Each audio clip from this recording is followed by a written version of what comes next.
Boa noite a todos. Para quem não me conhece, eu sou a Camila. Estou aqui hoje na minha primeira palestra pelo CELMES. Espero trazer um bate-papo legal e que a gente saia daqui com um pouco mais de crescimento, um pouco mais de ideias novas para a gente pensar. Antes de começar a nossa palestra, eu vou pedir para todo mundo se concentrar, fechar os olhos, respirar bem fundo, soltar o corpo, descruzar braços, descruzar pernas. Prestar atenção agora para dentro de você, acalmando a respiração, se distanciando dos problemas, se distanciando de tudo que aconteceu no seu dia, para estar presente aqui, hoje, ouvindo, pensando e entendendo tudo que eu trouxe para expor aqui para vocês. Peço licença para todo o plano espiritual, para dar início à nossa palestra. Agradeço o espaço a todos os gestores da casa, aos mentores, a toda a coordenação.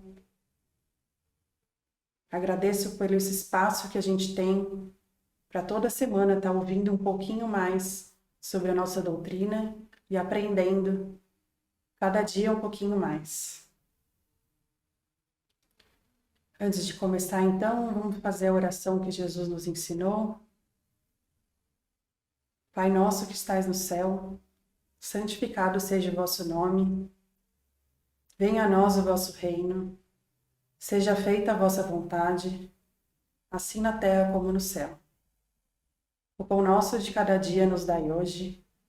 Perdoai as nossas ofensas, assim como nós perdoamos a quem nos tem ofendido. E não nos deixeis cair em tentação, mas livrai-nos de todo o mal, pois vosso é o poder, o reino e a glória para todo sempre. Que assim seja, graças a Deus. Bom, como eu falei, eu sou a Camila, é minha primeira vez que eu estou fazendo uma palestra aqui para vocês, então espero que seja bem proveitosa e que a gente possa tirar um pouco de ensinamentos e um pouco de outras visões também de alguns temas que a gente vem discutir. O tema de hoje é Seja Caridoso, você só tem a ganhar, e eu vou falar muito sobre a caridade, né, que é sobre o capítulo 15 do Evangelho, que é o Fora da Caridade não há salvação.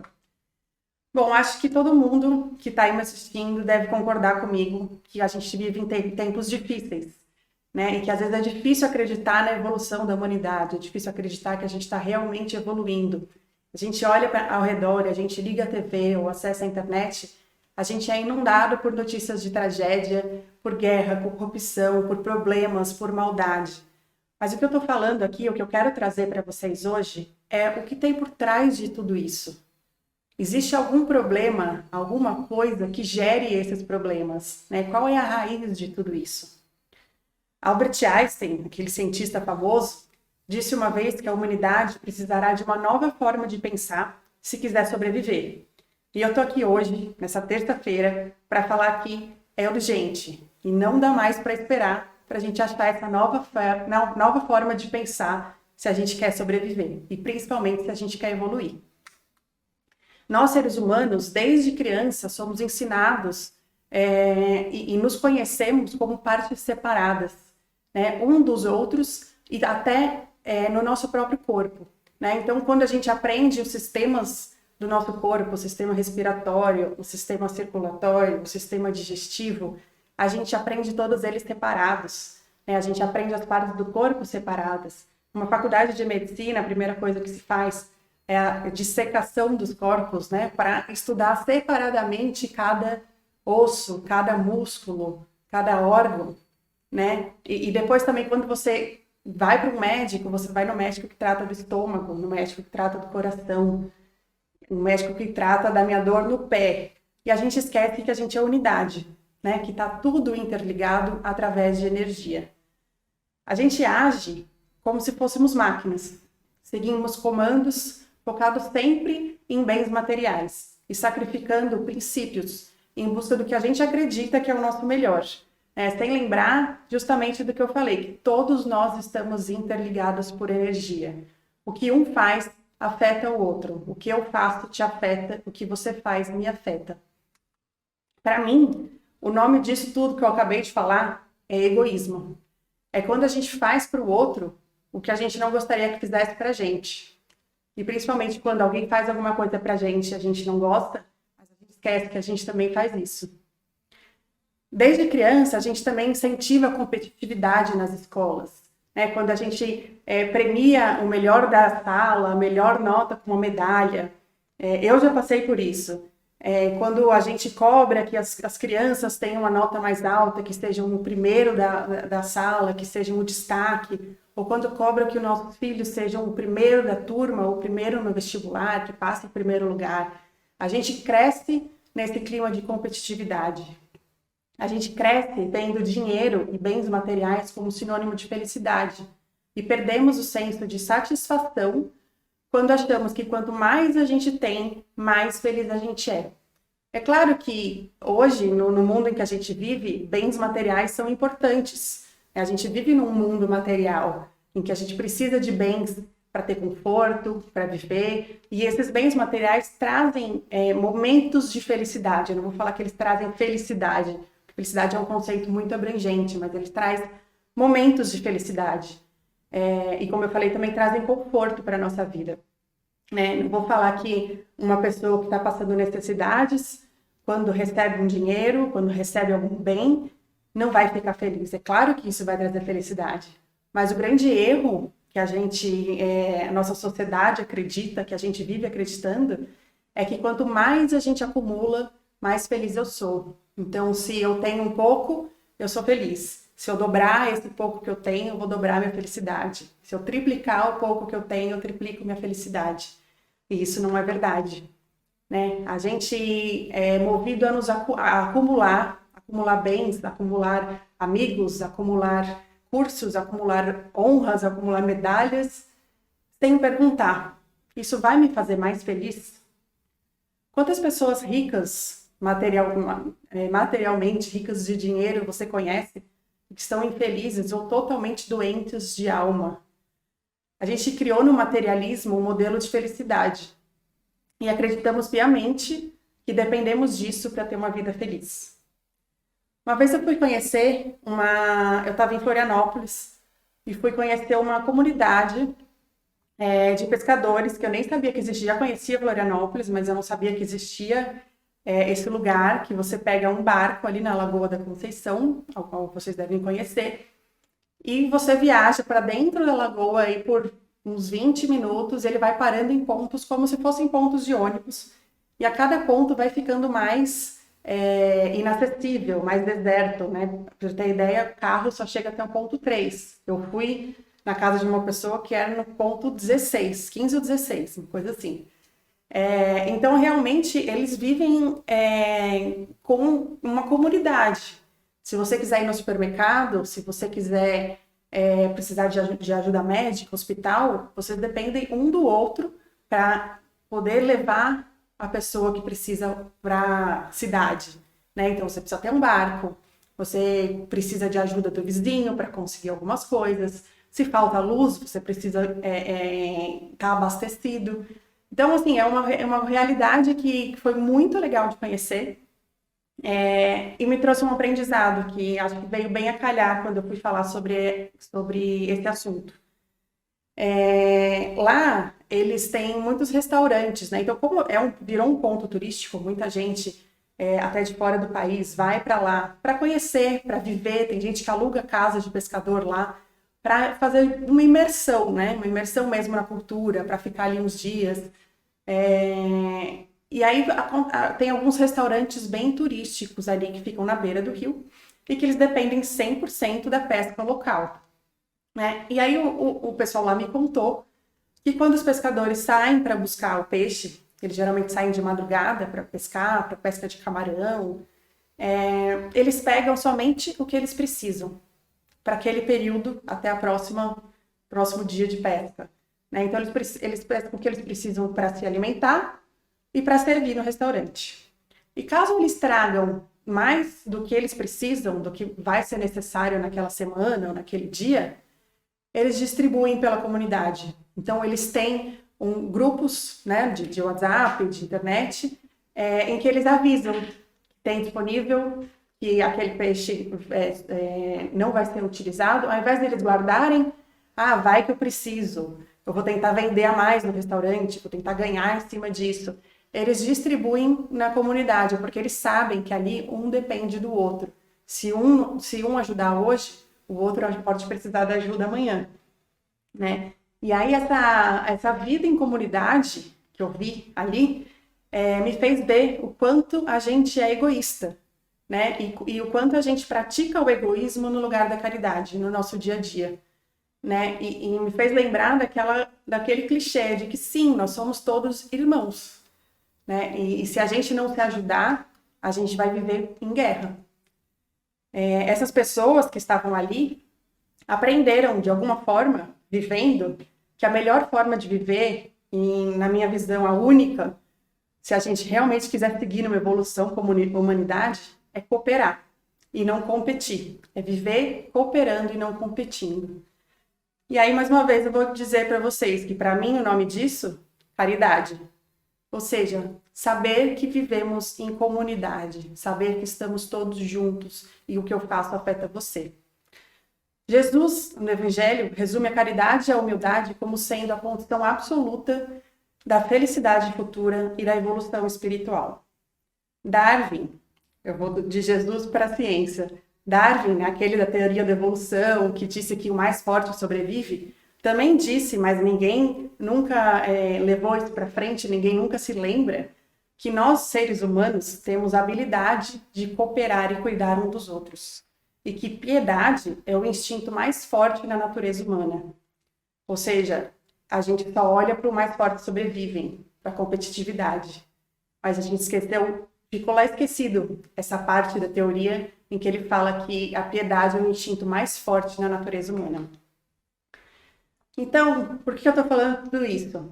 Eu tenho a mensagem que eu quero passar não é nenhuma mágica, nenhuma utopia, nem falar que é fácil, que a gente é só ser caridoso, que está tudo resolvido, mas que a gente possa encontrar formas de cooperar, de olhar para o lado e entender que somos unidade.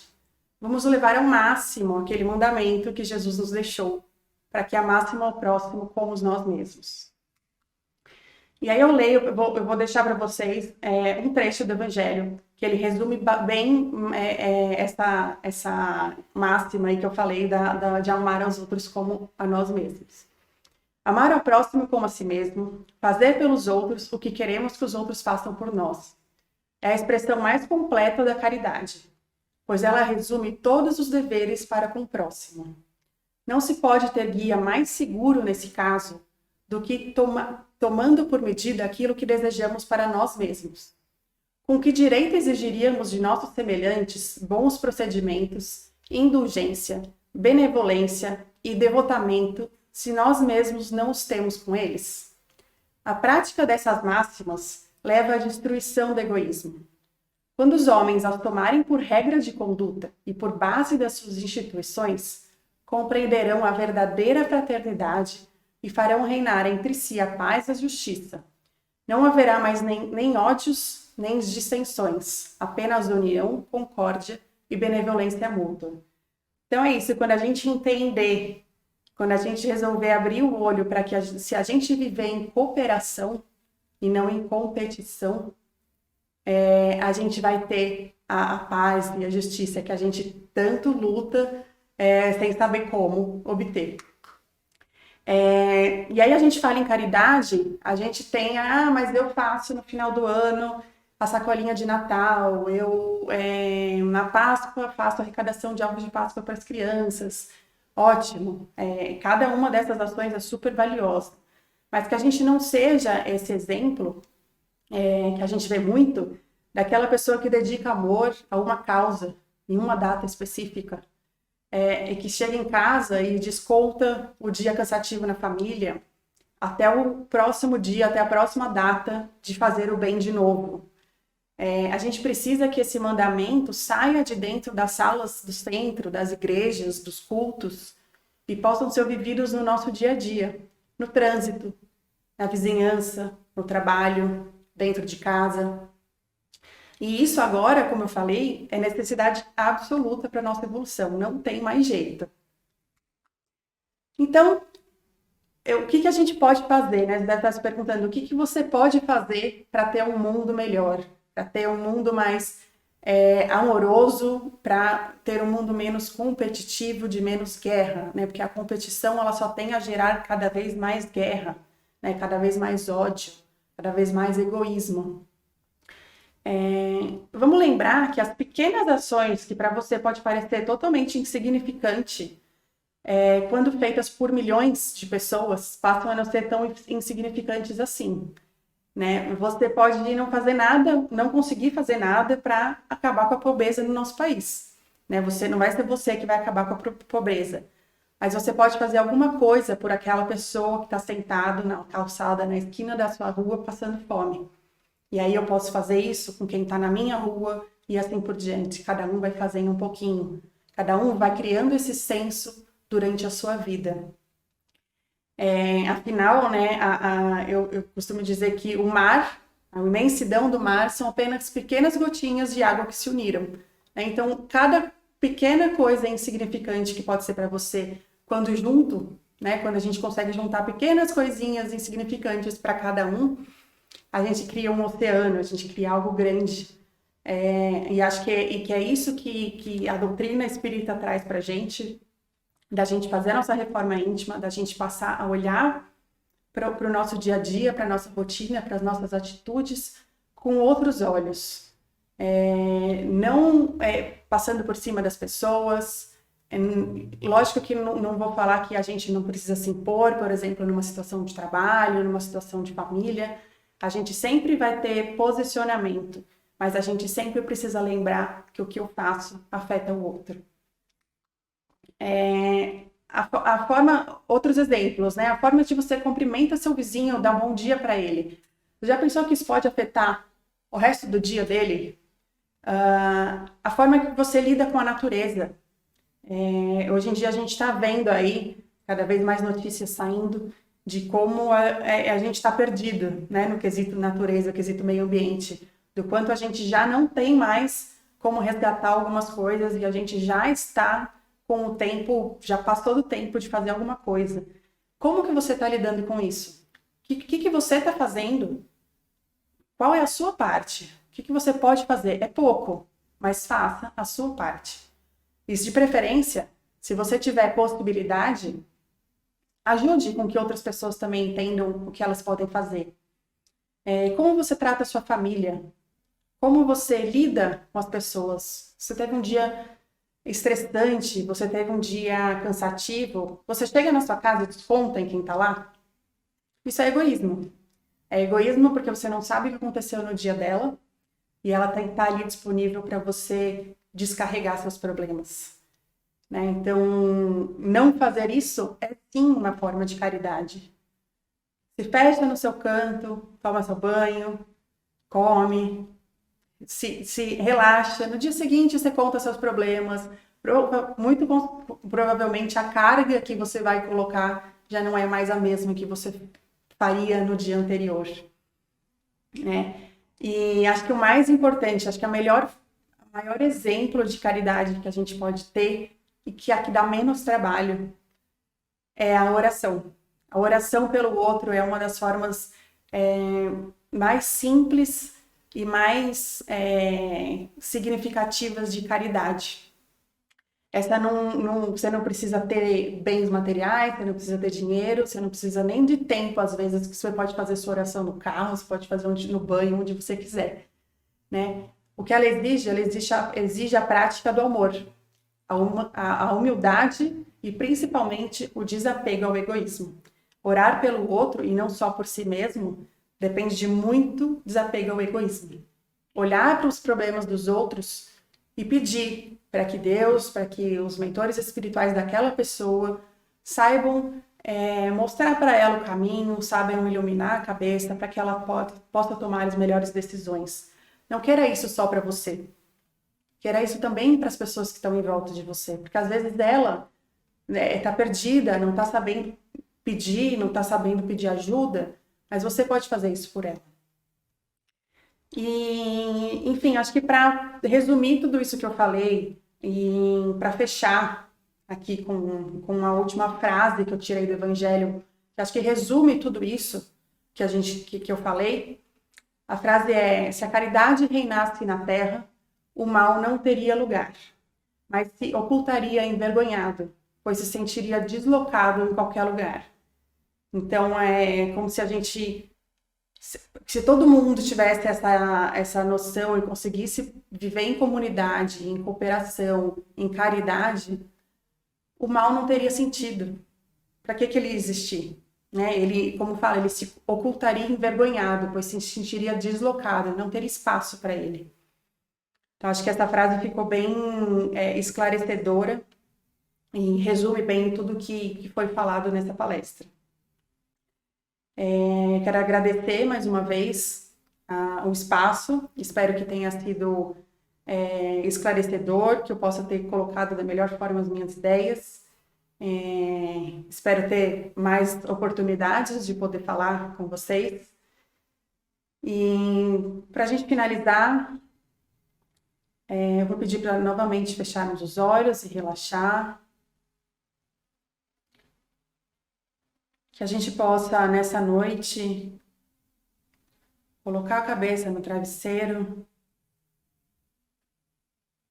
fazer um overview aí, passar um filme da nossa vida e ter a certeza de que cada dia a gente está dando um passinho a mais nesse caminho do bem, nesse caminho da evolução, que a gente possa perceber que a cada dia que passa, a gente consegue ir dormir mais tranquilo em relação às nossas atitudes e que se algo que eu fiz naquele dia não me deixou contente, ou eu não consegui conter minhas emoções, a minha raiva, o meu egoísmo, que eu possa ter consciência disso, que já é o primeiro passo, para que no outro dia eu possa fazer diferente.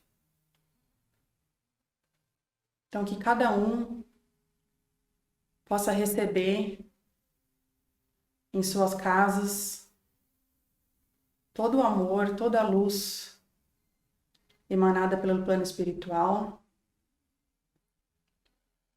Que todas as casas recebam a visita dos anjos guardiões. E que Deus ilumine o caminho de evolução de cada um de nós.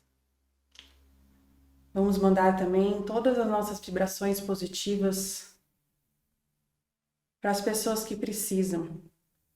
Não para aquelas que precisam só dos bens materiais, como a gente viu hoje, mas principalmente daquelas que precisam da nossa oração, que precisam receber essa energia, que estejam doentes, solitárias, desenganadas, que possam receber um carinho, um afeto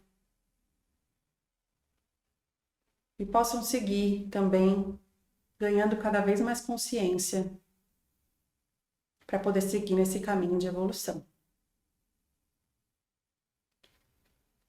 Mais uma vez, para fechar, faremos a oração que Jesus nos ensinou, para que possamos ter uma boa noite de descanso. Pai nosso que estais no céu, santificado seja o vosso nome. Venha a nós o vosso reino. Seja feita a vossa vontade, assim na terra como no céu. O pão nosso de cada dia nos dai hoje. Perdoai as nossas ofensas, assim como nós perdoamos a quem nos tem ofendido. e não nos deixeis cair em tentação, mas livrai-nos, Senhor, de todo mal. Pois vós é o poder, o reino e a glória para todo sempre. Que assim seja, graças a Deus. Boa noite a todos.